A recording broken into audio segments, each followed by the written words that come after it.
നമസ്കാരം.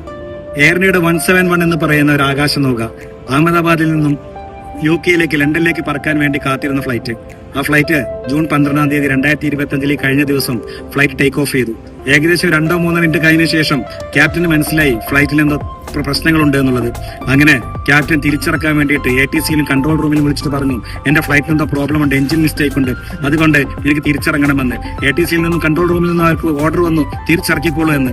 അങ്ങനെ തിരിച്ചു പോകുന്ന സമയത്ത് എയർപോർട്ടിൽ എത്തുന്നതിന് മുമ്പ് തന്നെ ഈ ഫ്ലൈറ്റ് ഒരു ബിൽഡിങ്ങിൽ ഇടിച്ച് തീഗോളമായി മാറി എന്നുള്ളതാണ്. ഇതൊരു കഥ കേട്ടോ. 242 ആളുകളുമായി യാത്ര ചെയ്തിരുന്ന എയർ ഇന്ത്യ ഫ്ലൈറ്റ് 230 യാത്രക്കാരും അതുപോലെ തന്നെ 12 വിമാനത്തിലെ ജോലിക്കാരും അടക്കം 242 പേരാണ് ഫ്ലൈറ്റിലുണ്ടായിരുന്നത്. എല്ലാവരും കത്തിജ്വലിച്ച ഒരാൾ മാത്രമാണ് അതിൽ ബാക്കിയായത് എന്നുള്ളതാണ്. അതുപോലെ തന്നെ അതിന്റെ മറുവശം എന്ന് പറയുന്നത്, ഒരു പെൺകുട്ടി ഭൂമി ചൗഹാൻ എന്ന് പറയുന്ന ഒരു പെൺകുട്ടി ഈ ഫ്ലൈറ്റിൽ യാത്ര ചെയ്യുന്നതിന് വേണ്ടിയിട്ട് വീട്ടിൽ നിന്നും ഇറങ്ങി തിരിച്ചു.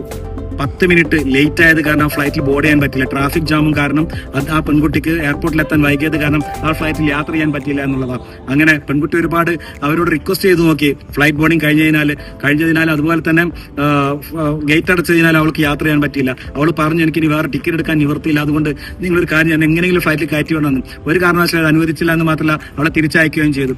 വീട്ടിലെത്തിക്കൊണ്ട് ഈ പെൺകുട്ടി TV തുറന്നു നോക്കുന്ന സമയത്ത് കാണുന്നത് എയർ ഇന്ത്യ 171 എന്ന് പറയുന്ന അഹമ്മദാബാദിൽ നിന്ന് UK-യിലേക്ക് പോകാനിരിക്കുന്ന ഫ്ലൈറ്റ് അതാ വീണിരിക്കുന്നു എന്നുള്ളതാണ്, തീഗോളമായി മാറിയിരിക്കുന്നുള്ളതാണ്. അത്രയും പേർ നിന്ന് മരിച്ചു എന്നുള്ള റിപ്പോർട്ടൊക്കെയാണ് അവർക്ക് കിട്ടുന്നത്.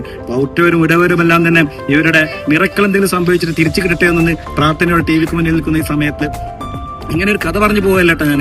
ഇതിലപ്പുറം വേറൊന്നും കൂടെ ഉണ്ട്. ഇതിൽ 3 കാര്യങ്ങളുണ്ട്. ഒന്നെന്ന് വെച്ചാൽ ഈ ഫ്ലൈറ്റിൽ പോയ 242 പേരും മരിച്ചുപോയി എന്നുള്ളതാണ്. അത് മറ്റൊരു കാര്യം എന്ന് വെച്ചാൽ, ഒന്നും അറിയാതെ ആ ബിൽഡിങ്ങിൽ ഇരുന്നിരുന്ന, അതായത് ഒരു മെഡിക്കൽ സ്റ്റുഡൻസിന്റെ ഒരു മെഡിക്കലിന്റെ വിങ്ങിന്റെ ഒരു ബിൽഡിംഗ് ആയിരുന്നു ആ ബിൽഡിംഗ്. അതിലൊന്നും അറിയാതെ കിടന്നുറങ്ങിയിരുന്ന മെഡിക്കൽ സ്റ്റുഡൻസും അതുപോലെ തന്നെ ഡോക്ടേഴ്സും അതുപോലെ തന്നെ ഫാമിലിയും അവരും ഇതിൽ അകപ്പെട്ടു എന്നുള്ളതാണ്. 3-ാമത്തെ കാര്യം, ഈ പെൺകുട്ടി ഇതിൽ നിന്ന് രക്ഷപ്പെട്ടു എന്നുള്ളതാണ്. അത് ഫ്ലൈറ്റ് എത്തുന്നതിന് വേണ്ടി ബോർഡിംഗ് സമയത്ത് എത്താൻ വൈകിയത് കാരണം. ഇതാണ് നമ്മുടെ ഡെസ്റ്റിനി എന്ന് പറയുന്നത്, ഫെയ്റ്റ് എന്ന് പറയും, തലവിധി എന്നൊക്കെ പറയില്ലേ, ഇതാണ്. അതുകൊണ്ട് എനിക്ക് നിങ്ങളോട് പറയാനുള്ളതെന്ന് വെച്ചാൽ, ഇന്നത്തെ കാലത്ത് ഈ ശ്വാസം വലിക്കുന്നത് വരെയുള്ള നമ്മുടെ ജീവിതം.